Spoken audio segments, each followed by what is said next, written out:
Évangile de Jésus-Christ selon saint Marc. En ce temps-là, un scribe s'avança vers Jésus pour lui demander « Quel est le premier de tous les commandements ?» Jésus lui fit cette réponse. « Voici le premier. Écoute Israël, le Seigneur notre Dieu est l'unique Seigneur.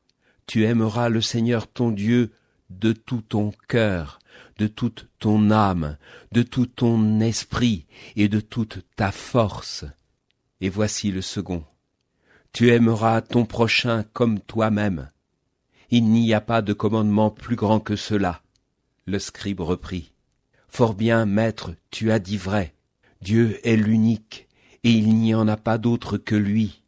L'aimer de tout son cœur, de toute son intelligence, de toute sa force, et aimer son prochain comme soi-même vaut mieux que toute offrande d'holocauste et de sacrifice. » Jésus, voyant qu'il avait fait une remarque judicieuse, lui dit « Tu n'es pas loin du royaume de Dieu », et personne n'osait plus l'interroger.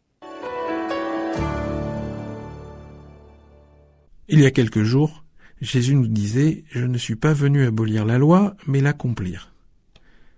Et l'évangile d'aujourd'hui nous éclaire encore un peu sur ce chemin.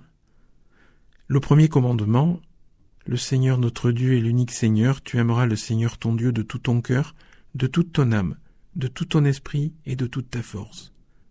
Ça, c'est la loi de Dieu. La loi transmise au peuple, qui est et reste au cœur de ses enfants. Cette loi, Jésus n'est pas venu pour l'abolir. Mais, tout aussi important que le premier commandement, il y a celui-ci, tu aimeras ton prochain comme toi-même. Et ça, c'est l'accomplissement de la loi. Ce court passage résume à lui tout seul l'enseignement de Jésus. Dieu aime chaque homme, il aime chaque femme. Il aime particulièrement les plus fragiles, ceux qui souffrent, ceux qui sont seuls, ceux qui ont faim, ceux qui sont malades, en prison. Alors comment pouvons-nous aimer Dieu sans aimer nos frères ? Comment dire j'aime le Seigneur, mais je ne supporte pas un tel qui ne pense pas comme moi, ou un tel autre dont la vie n'est pas conforme à mon idée. Je dis pas que c'est facile. Je dis pas que j'y parviens tous les jours. D'ailleurs j'essaye, mais c'est difficile. Et puis c'est pas ma faute. C'est la faute des autres. La faute de tous ceux qui ne font aucun effort pour se rendre aimables. Il y a quelques jours, j'ai lu dans La Croix un éditorial qui portait sur les multiples incivilités auxquelles nous sommes confrontés. Et à y bien regarder, beaucoup de gens ne font aucun effort pour qu'on les aime. Puis je vais vous l'avouer, il y a pire que ça. Je suis certain que certains me trouvent insupportable. Parce que finalement, moi non plus, je ne fais pas beaucoup d'efforts pour penser comme eux, ou pour mettre ma vie en conformité avec leurs exigences. Non, je ne dis pas que c'est facile. Seulement voilà, nous n'avons pas le choix.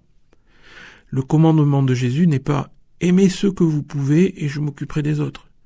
Il dit « tu aimeras ton prochain comme toi-même ». Et voici la lueur d'espoir. Avec ces deux commandements, Jésus nous donne tout son sens à la loi. Et maintenant, la loi du Christ, la loi d'amour, donne tout son sens à notre vie. Nous avons à prendre chaque jour notre place dans la société. Nous avons chaque jour à participer à la vie du monde. Et pour nous chrétiens, il s'agit de notre contribution à la construction du royaume de Dieu. Notre participation, nos choix, notre contribution doivent être éclairés par cette loi. Tu aimeras le Seigneur ton Dieu de tout ton cœur, de toute ton âme et de tout ton esprit. Et tu aimeras ton prochain comme toi-même. Alors essayer d'aimer son prochain comme soi-même, voilà un bel effort de carême.